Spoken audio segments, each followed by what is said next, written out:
This podcast is brought to you by Power Retail and was recorded at the Retail Global Gold Coast Conference 2019. Well, g'day, it's Grant Arnott here from Power Retail. I'm here with Peter Nock, a veteran of the industry and 10 years plus in e-commerce and retail. Peter, welcome. Yeah, thank you very much, Grant. It was actually, just as I walked in, I was just saying to Tim that it's been 21 years now since I turned on Dimic's new website, which was Australia's first high-volume consumer website. Yeah, so an absolute pioneer of the industry then, back in those days. Looking back 20 years, it's changed a lot. What are some of the biggest things you've seen transform, and what can we expect next? What you can expect next is always the unexpected. Anyone who says they can see more than 12 months into the future, that's a real challenge. And I remember back 20 years ago, Amazon was the threat, it still is today, to actually general retail and consumers. But back then we always used to look at how you could get around Amazon. You could be better than them, you could defeat them, but they were always there, the gorilla in the room.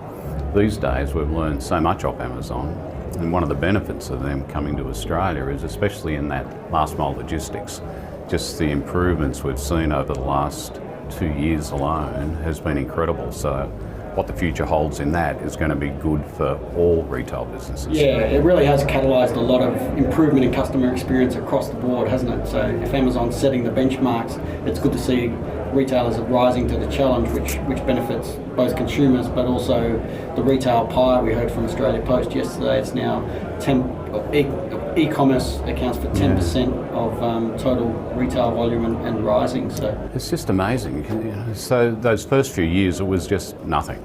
I mean, even though we used to sell a lot online back then, books seemed to be one of those trusted products. I know Naomi this morning was talking about trust. That's what you generate. When you've got a good brand name, you start with a brand like Dimic's, it's very easy to build up and build from. And books, there's sort of something about that natural trust, and I think Amazon did very well to build that.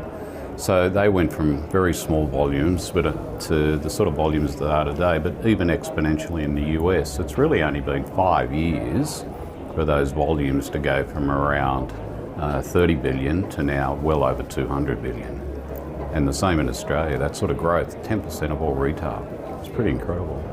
Fantastic, Pete. Now I know these days, having moved on from co-op, and I know you spent a lot of time at St. Vinny's running the commercial part of the business there. Now I understand you're doing a varied role in terms of you're sitting on boards, acting as an advisor.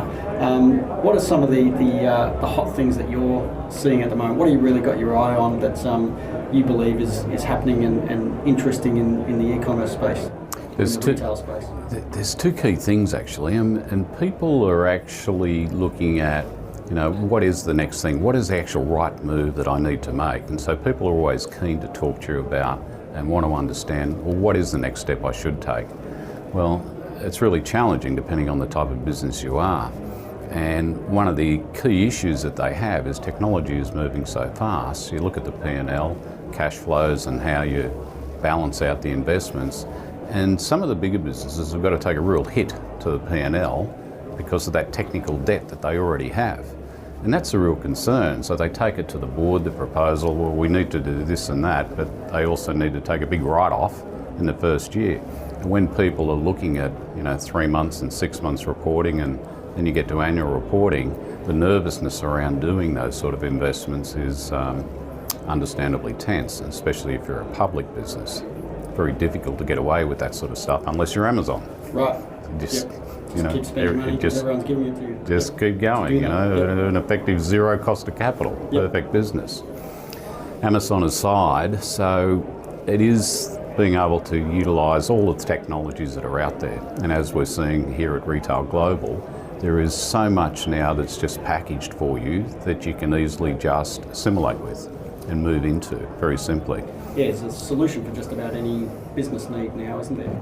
It's just so different to the way it was even only a few years ago. You had to spend so much on developing APIs and all of this, and now it is just so much more seamless that you can actually innovate easily, or I suppose, or experiment that much more easily.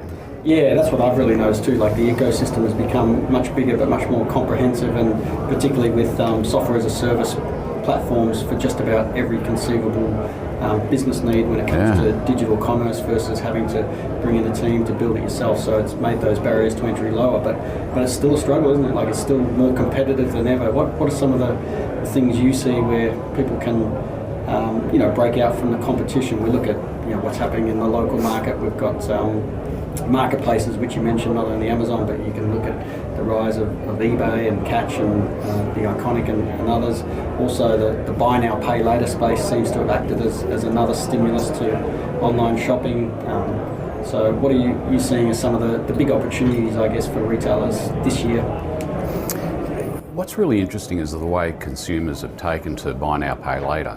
So just put that in your mind. Okay, it's an effective form of lay-by that we probably all used to do way back then, but how simply it's been adopted, and that 80% of all of those buy now, pay later payments are on debit cards. So people are actually using their own money and even just scheduling it out. It's not even credit. So, what is the mindset that's actually driving the consumers? I just think it's the idea that they can make all these little payments to get one big thing. And so they're just looking at the thing. Personal cash flow management, isn't it, really? I think there's a mentality there which is really quite incredible. They just see the little payments. That's what it is. And they can get this big thing for just those little payments, but they're using their own money.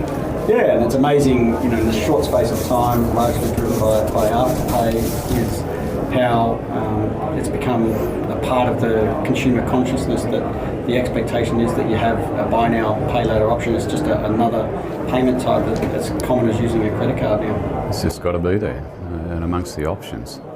So I think that what we're seeing in America with the growth of buy now, pay later, Afterpay is growing exponentially, of course, but there's plenty of operators over there in the same space.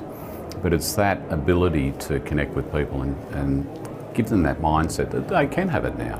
And people are actually buying more. And I think it's a nearly 30% increase in conversion by using buy now, pay later. So there's that mentality that clicks through, small payment, I can have more.